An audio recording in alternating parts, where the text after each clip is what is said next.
तिरंगा पताका को जो मैंने अपमान करती से देशध्वज ऊर्ध्वर रहे किंतु ये जो तिरंगार सर्व उच्च पद हूँ तिरंगा तापर हूँ आम ध्वजा तापर हूँ पार्टी जब तिरंगा पताका को जो मैंने असम्मान कर महात्मा गांधी से कौन सम्मान देवे कौन सुभाष बोस ये देवे सम्मान देवे तेणुक मु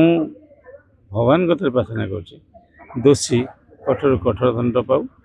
एवं सठिक भाव में कार्यानुष्ठान हो। आज आमर एमपी फोटो थिला काली सीएम कर फोटो अच्छी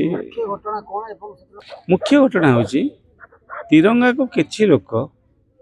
पकई पड़े जोटा कि तिरंगार असम्मान कर किए असम्मान कर से कथा सठिक जानी मु भावुची तिरंगा बेलू बेले असाधारण अवस्था को जाऊँगी जो साधारण लोक मैंने व्यवहार करुले समस्ते किंतु असाधु माने किसी असाधु लोक तिरंगा को असम्मान कर शोभा यात्रा अलग कथा शोभा तिरंगा यात्रा समस्त करें तिरंगार समस्ते दायित्व नहीं पारे माँ को समस्त भल पाते तिरंगा को समस्त भल पाए से किए पकई कौन पकई तार उद्देश्य कौन से मत प्रथम जानवर अच्छी कहीं तिरंगा गोटे छोटिया जिनस नुह मु दाबी रखी दोषी की दंड दि जाऊ एवं यथा संभव ताप जहाँ कार्यानुष्ठान आईनगत अच्छी सेमती मु कहा ना नहीं पारुनी किंतु मु किसी सीजर देछि ताको मध्य अनुधान करा जाऊ एवं अनुधान कला परे जहाँ जमती करें जहाँ सरकार आदेश अच्छी सरकार जहाँ करेंगे से स्वागत योग्य बोली आशा गत 7 दिन तले एक लिखित आकार एक अभियोग ये आसी हिमांशु भाई नेतृत्व में टांगी आईआईसी की देइथिलु तादेरे आम दाबी रखिलु जे तिरंगा को असम्मान करा जायतिला ए टांगी पड़िया हाईस्कूल पड़िया तिरंगा गुड़िक विचित्र भाव में पड़ता आम संग्रह करूँ एवं आनी आईआईसी पाखे पहुँचे और लिखित आकार एक अभियोग करूँ जे ये तिरंगा को जो असम्मान करा जायछि ए बाबद दृढ़ कार्यानुष्ठान नापी एवं आम 7 दिन समय नहीं 7 दिन भितर यदि किसी घटनार पर्दाफाश न हुए ताल आम आसी थाना आगे अहोरात्र धारणा बसू बोली निष्पत्ति नहीं से कथा अनुसार आम आज बस निश्चित मिल किसी असुविधा ना न्याय समस्त को मिल न्याय मिल न्याय केमती मिल तार व्यवस्था से तो करके बस विभिन्न प्रकार पंथा अच्छी अवलम्बन करूँ गणतांत्रिक पद्धति श्रृंखलित भाव देवार कारणटा हूँ तिरंगा तो केवल एक पताका नुहे सी आम प्रत्येक भारतीय आन बान शान कहले चले सी आमर गौरवमय कथा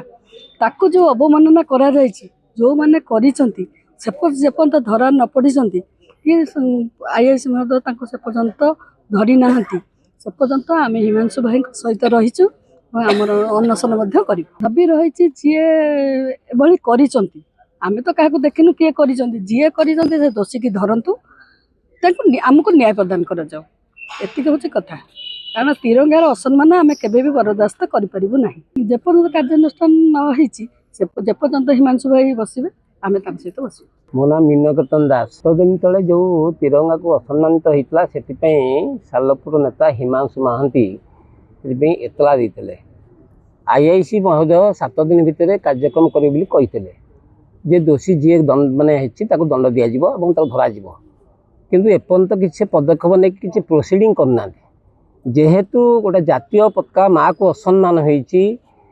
भारतीय जनता पार्टी गोटे श्रृंखलित पार्टी ये दलर कार्यकर्ता मान समस्त श्रृंखलित तेणु श्रृंखलित हिसाब से हिमांशु बाबू आज ये थाना आगे धारणा देकर जे अथॉरिटी एटिकार आईआईसी हूँ एसपी हूँ एसडीपी हूँ सी जिते प्रतिश्रुति नदेवे और ये दृढ़ कार्यानुष्ठान न करेंगे से पर्यंत अन्वेषण जारी रहे बोली आम जानी तेने से कथा को आम कहीपरूनी चाप कथा आम कहीपरूनी आम जाचु जेहेतु आमर असम्मान आम जातीय पताका को असम्मान हो माँ को असम्मान हो तेणु आम चाहूँ आम माँ सम्मान फेरू और जी असम्मान करी दंड दि जाऊ। मु हिमांशु महांती मु आज की 17 तारीख रु एफआईआर लॉन्च करते आईआईसी एफआईआर ନକଲ କପି ମୋତେ ଦେଇଛନ୍ତି ଏବଂ ପ୍ରତିଶ୍ରୁତି ଦେଇଥିଲେ ଯେ 7 ଦିନ ମଧ୍ୟରେ ଦୋଷୀକୁ ଦଣ୍ଡ ଦିଆଯିବ ଏବଂ ଆରେଷ୍ଟ ମଧ୍ୟ କରାଯିବ। ଆଜିକି 8 ଦିନ ହେଲା ପରେ କୌଣସି କାର୍ଯ୍ୟାନୁଷ୍ଠାନ କରାଯାଇ ନାହିଁ ଏବଂ ଆମ ଏମ୍ପିଙ୍କର ଫଟୋ ଅଛି, ଆମ ସିଏମ୍ଙ୍କର ଫଟୋ ଅଛି, ଆମ ଭାରତ ମାତାର ଫଟୋ ଅଛି, ସବୁ ଫଟୋ ଥାଇ ସବୁ ଏଭିଡେନ୍ସ ଥାଏ। ଯଦି ଖୋଜିକିରି ଗୋଟେ ଲୋକକୁ ପାଉନାହାନ୍ତି ତାହେଲେ ମୁଁ ହୁଏତ ଭାବୁଛି ଏ ସଂସାରରେ ଧର୍ମ ବୋଲି କିଛି ନାହିଁ। ଯେଉଁଠି ଧର୍ମ ନଥାଏ ଆମେମାନେ ଆମକୁ ତ୍ୟାଗ କରିବା ପାଇଁ ଆମେ ଯେମିତି ମହାତ୍ମା ଗାନ୍ଧୀ ନିଜକୁ ଉତ୍ସର୍ଗିତ କରିଥିଲେ ଆମେ ସେମିତି ଅନଶନରେ ବସିବୁ, ଖାଇବୁ ନାହିଁ, ପିଇବୁ ନାହିଁ ଯେତେ ଦିନ ପର୍ଯ୍ୟନ୍ତ କାର୍ଯ୍ୟାନୁଷ୍ଠାନ ନ ହୋଇଥିବ। ନାଇଁ କାହାକୁ ପ୍ରେସର ପଡ଼ିଥିବ କ'ଣ ପଡ଼ିଥିବ ସେଇଟା ବୋଧେ ମୁଁ କେମିତି କହିବି। ଯାହାକୁ ପ୍ରେସର ପଡ଼ିଥିବ ସିଏ କରିବ। ଭାରତ ମାତା ଉପରେ କ'ଣ ତା ଆଉ କିଏ ଅଛି? ମାତା ଠାରୁ ବଡ଼ ଲୋକ କେହି ନାହିଁ। ପ୍ରଥମେ ମା, ତିରଙ୍ଗା ପତାକା, ଦ୍ୱିତୀୟ ହେଉଛି ଧ୍ୱଜା, ତୃତୀୟ ହେଉଛି ପାର୍ଟି। ଯଦି ତିନିଟା ଯାକକୁ ଆମେ ଦେଖାଯିବ, 3 ଜଣ ଆମର ଆବଶ୍ୟକ, କିନ୍ତୁ ସବୁ ଉଚ୍ଚରେ ତିରଙ୍ଗା ପତାକା। ତିରଙ୍ଗା ପତାକାକୁ ଆମେ ଅସମ୍ମାନ କରିବା ପାଇଁ ସେଥିପାଇଁ କେତେ ଲୋକ ମରିଛନ୍ତି ସେଇଟା ଆପଣମାନେ ଇତିହାସରେ ପଢ଼ିଛନ୍ତି, ସବୁଥିରେ ପଢ଼ିଛନ୍ତି। ଆଉ ଆମେ ଯଦି ସେଥିପାଇଁ ବଳିଦାନ ଦିଆଯିବ ସେଥିପାଇଁ କିଛି ଅସୁବିଧା ମଧ୍ୟ ନାହିଁ।